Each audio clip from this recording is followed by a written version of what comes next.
जी के मस्ती एमएस में आप लोगों का फिर एक बार स्वागत है। जर्नल इंग्लिश जो लूसेंट वाला टॉपिक लेकर लूसेंट से चल रहे हैं, पहला ही चैप्टर चल रहा है सिंटेक्स, और ये 70 तक रूल हो गए थे। इसमें शायद ये लास्ट वीडियो है क्योंकि 82 ही रूल्स हैं और 71 से स्टार्ट कर रहे हैं बिना देरी के। आप लोग ध्यान से देखिएगा। तो रूल नंबर 71 कह रहा है एज का प्रयोग जितने के अर्थ में हो, एज का प्रयोग जितने के अर्थ में हो तो इसके बाद सब्जेक्ट दे छिपा हुआ रहता है। एज का प्रयोग जितने के अर्थ में हो तो इसके बाद सब्जेक्ट दे छिपा हुआ रहता है। तो इसके बाद एज का प्रयोग जितने के अर्थ में हो तो इसके बाद सब्जेक्ट दे छिपा हुआ रहता है। मतलब एज का प्रयोग जितने के अर्थ में हो तो इसके बाद सब्जेक्ट दे छिपा रहता है, लिखा नहीं जाता है। अतः एज के साथ प्लूरल वर्ब का प्रयोग होता है। जैसे there were not so many books, as अब यहाँ पे दे छिपा है, वर नीडेड आया है ना, मतलब ऐसे आए there were not so many, there were not so many books as were needed. Rule number 72 कह रहा है एज का प्रयोग जैसा की के अर्थ में हो, एज का प्रयोग जैसा की के अर्थ में हो तो इसके बाद सब्जेक्ट इट छिपा हुआ रहता है। देखो एज केवल आए तो दे छिपा रहता है, और एज का अर्थ मतलब एज का प्रयोग जितने के अर्थ में हो तो दे छिपा रहता है, और एज का प्रयोग जैसा की अर्थ में हो, जैसा की के अर्थ में हो तो इसके बाद सब्जेक्ट इट छिपा रहता है और इसके साथ सिंगुलर वर्ब का प्रयोग होता है। जैसे there were not so many books as was expected.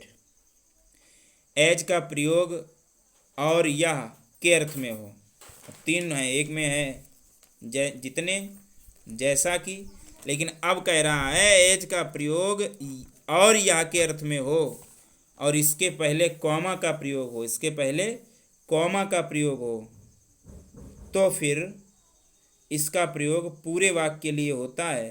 तो एज के बाद हमेशा सिंगुलर वर्ब का प्रयोग होता है, कॉमा भी दिया हो और या के अर्थ में हो। जैसे speech were made by A number of leaders, मतलब नेताओं के कई नेताओं के द्वारा स्पीच दिए गए, जैसे वाज एक्सपेक्टेड जैसा कि आशा की गई थी। तो एक वचन, तो ये अब एज के बाद वाज आया है, ये पूरे वाक्य के लिए प्रयोग हुआ है।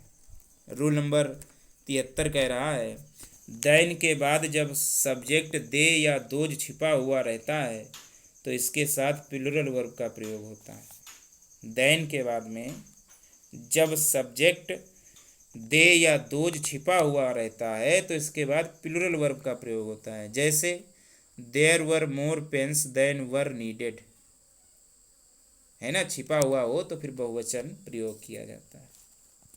देन वाज नीडेड कर दोगे तो गलत हो जाएगा।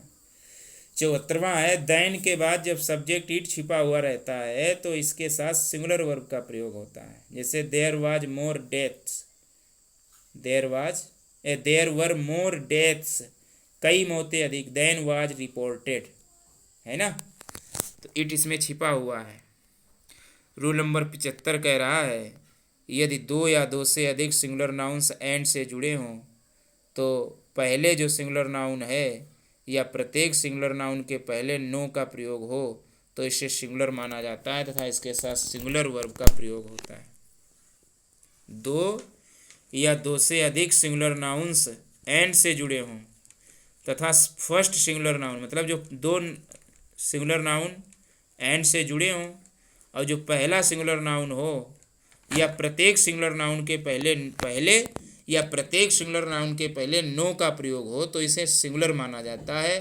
और जब सिंगुलर माना जाता है तो फिर इसके साथ वर्ब भी सिंगुलर आती है। जैसे नो बॉय, अब जैसे इसमें दोनों के साथ जुड़ा हो, एक के साथ भी जुड़ा होता है तब भी सिंगुलर वर्ब आती है। तो no boy and no girl, ना कोई लड़का ना कोई लड़की, वाज प्रेजेंटेड देयर, तो इसमें वर नहीं होगा। एंड से जुड़े हों सिंगुलर नाउन और एंड से जुड़े हों सिंगुलर नाउन और नो यूज हो तो फिर वो एक वचन क्रिया ही यूज की जाती है। पेन का प्रयोग सिंगुलर अनकाउंटेबल नाउन के रूप में शारीरिक कष्ट, दर्द, क्लेश के अर्थ में होता है। इस अर्थ में इसके साथ सिंगुलर वर्ब का प्रयोग होता है। पेन का प्रयोग सिंगुलर अनकाउंटेबल नाउन के रूप में शारीरिक कष्ट, दर्द, क्लेश के अर्थ में होता है। इस अर्थ में इसके साथ सिंगुलर वर्ब का प्रयोग होता है। पेन का प्रयोग सिंगुलर अनकाउंटेबल नाउन के अर्थ में हो तो फिर सिंगुलर वर्ब का ही प्रयोग होगा। जैसे योर पेन इज अनबीरेबल, तो ये दर्द के रूप में हो रहा है, तो इसमें आर का प्रयोग गलत माना जाएगा। जबकि पेंज का प्रयोग प्लूरल नाउन के रूप में तकलीफ, प्रयत्न, कोशिश के अर्थ में होता है।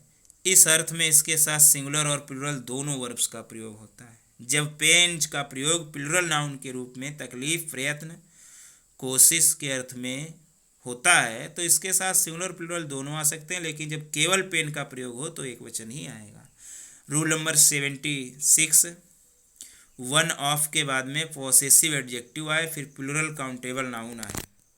वन ऑफ के बाद में पॉसेसिव एडजेक्टिव आए और फिर उसके बाद में प्लूरल काउंटेबल नाउन आए, फिर उसके बाद रिलेटिव प्रोनाउन आए। रिलेटिव प्रोनाउन दैट के पहले दी ओनली का प्रयोग हो, वन ऑफ आए, उसके बाद पॉसेसिव एडजेक्टिव आए, फिर उसके बाद प्लूरल काउंटेबल नाउन आए, प्लूरल काउंटेबल नाउन आए, फिर उसके बाद रिलेटिव प्रोनाउन दैट के पहले दी ओनली का प्रयोग हो तो रिलेटिव प्रोनाउन दैट के एंटीसीडेंट का प्रयोग वन करता है जो सिंगुलर है, अथवा वर्ब भी सिंगुलर आती है। जैसे this is the only one of his novels, अब ओनली वन आया है तो इसी के अकॉर्डिंग वर्ब आएगी, क्योंकि दैट के पहले वन आया, वही तो बता रहे, वन ऑफ आ गया, पॉसेसिव एडजेक्टिव आ गया हिज, फिर उसके बाद प्लूरल नाउन भी नॉवेल्स आ गया, काउंटेबल नाउन, फिर दैट रिलेटिव प्रोनाउन आया, तो फिर इसके अकॉर्डिंग ही वर्ब सिंगुलर का प्रयोग किया जाता है। समझ रहे हो? उपयुक्त में जो भी बताया गया है ध्यान दें।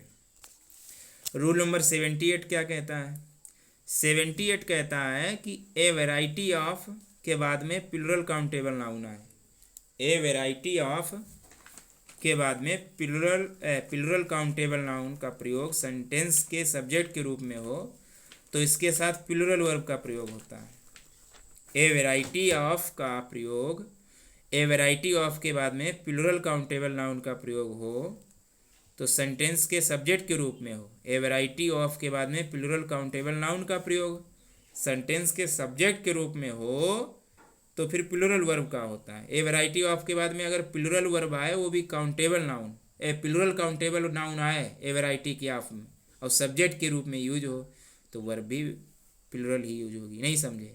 अब देखो ये सेंटेंस देखो, ए वैरायटी आया, ऑफ आया और प्लीजिंग ऑब्जेक्ट्स जो है ये काउंटेबल नाउन बहुवचन आया तो वर्ब भी बहुवचन यूज हो गई। बस यही करना है, एक वचन नहीं करना है ना। रूल नंबर 70 नाउन कहता है यदि वैरायटी ऑफ के बाद प्लूरल काउंटेबल नाउन का प्रयोग सेंटेंस के सब्जेक्ट रूप हो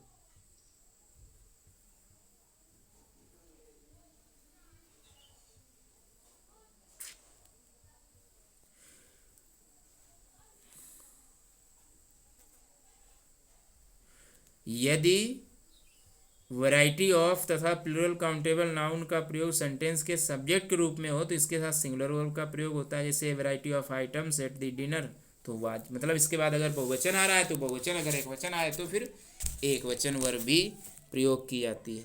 जैसे नोट में दिया है रेलिस, रेलिस RELISH, रेलिस का मतलब होता है इंजॉय करना या आनंद लेना। I would Ryle's A sweet dish now. Rule number 80 कह रहा है कुछ ऐसे प्लेसेस यानी स्थान के नाम हैं जो देखने में प्लूरल लगते हैं लेकिन सिंगुलर होते हैं, इनके साथ सिंगुलर वर्ब का प्रयोग करो। जैसे हैब्रिदेश, अब है तो स्थान का नाम, हैब्रिदेश जो है ये स्थान का नाम है लेकिन बहुवचन जैसा लग रहा है, लेकिन क्रिया इसके साथ एक वचन आएगी। रूल नंबर 81 कह रहा है पॉलिटिक्स का प्रयोग political activities taken as whole के अर्थ में हो तो इसे सिंगुलर माना जाता है और वर्ब भी सिंगुलर आती है। पॉलिटिक्स का प्रयोग political activities taken as a whole के अर्थ में हो तो इसे सिंगुलर माना जाता है और इसके साथ सिंगुलर वर्ब का प्रयोग भी किया जाता है। जैसे the village politics these days has become very dirty. The village politics these days has become very dirty, है ना। तो इस तरीके से, लेकिन पॉलिटिक्स का प्रयोग पॉलिटिकल व्यूज, बिलीफ्स और एक्टिविटीज़ के अर्थ में हो तो इसके पहले दी या पोसेसिव एडजेक्टिव का प्रयोग हो तो इसे प्लूरल माना जाता है। लेकिन पॉलिटिक्स का प्रयोग पॉलिटिकल व्यूज, बिलीफ्स और एक्टिविटीज़ के अर्थ में हो तो इसके पहले दी या पोसेसिव एडजेक्टिव्स का प्रयोग हो तो इसे प्लूरल माना जाता है तथा इसके साथ प्लूरल वर्ब का प्रयोग होता है। जैसे his politics are known to everybody, मतलब इसका जब पॉलिटिकल एक्टिविटीज़ के रूप में हो तो सिंगुलर वर्ब, लेकिन इसका जब पॉलिटिकल व्यू यानी दृष्टिकोण के हिसाब से हो तब फिर इसके साथ पोसेसिव एडजेक्टिव का प्रयोग भी हो, जैसे हिज हुआ है। अब पहले विलेज मतलब पोसेसिव एडजेक्टिव का भी प्रयोग हो इसके पहले, और बहुवचन में दिया हो तो फिर नाउन बहुवचन ही लगेगी। और सिंटेक्स का लास्ट रूल्स, यदि लॉट्स के बाद इन्फिनेटिव आए, LOTS के बाद में इन्फिनेटिव, वही नहीं वर्ब के पहले जो टू होता है, तो यदि लॉट्स के बाद में इन्फिनेटिव का प्रयोग हो तो लॉट्स को सिंगुलर माना जाता है। लॉट्स के बाद अगर इन्फिनेटिव का प्रयोग है तो फिर लॉट्स को एक वचन माना जाता है, क्योंकि एक इन्फिनेटिव सिंगुलर होता है, अतः इस केस में सिंगुलर वर्ब का प्रयोग होगा। बहुत अच्छा रूल है, LOTS, लॉट्स के बाद इन्फिनेटिव का प्रयोग हो तो लॉट्स सिंगुलर माना जाता है और इसके साथ में सिंगुलर वर्ब का प्रयोग होता है क्योंकि एक इन्फिनेटिव सिंगुलर होता है। तो इस तरीके से सिंटैक्स जितने भी रूल्स थे सारे कंप्लीट हो गए। Thanks for watching.